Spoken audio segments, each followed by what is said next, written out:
હંમેશા માટે અહીંયા આ ક્ષેત્ર કોણ ખાઈ જાય અને કોણ ખવડાવી જાય એની ખબર નથી. એ આપણો જૂનાગઢનો મેળો છે.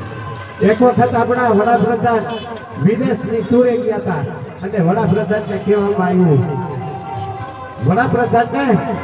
આવ્યું કે તમારા તૈનેતરનો મેળો, તમારો કુંભનો મેળો, તમારો ભવનાથનો મેળો, આ બધા મેળા એટલે શું?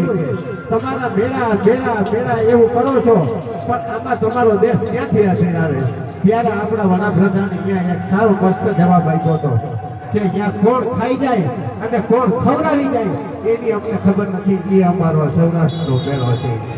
જ્યાં કોણ ખાઈ જાય, જ્યાં કોણ ખવડાવી જાય એની અમને ખબર નથી પડતી. એ અમારો આ જૂનાગઢનો મેળો, એ તૈનેતરનો મેળો, એ ભવનાથનો મેળો, એ કુંભનો મેળો. એટલે અહીંયા કોણ ખાઈ જાય ને કોણ ખવડાવી જાય એની ખબર નથી. તમને કોઈ એવું લખવામાં નથી એવું કે અહીંયા મેળો છે તો તમે લોકો આવજો. કોઈને ટપાલ નથી આવતી, કોઈને આમંત્રણ દેવામાં નથી આવતું, તોય છતાંય મેળે આવે અને મેળે વયા જાય. એનું નામ આ મેળો છે.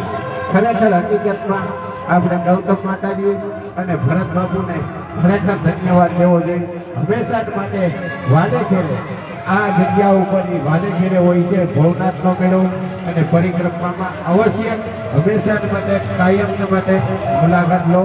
જય માતાજી, જય સિયારામ.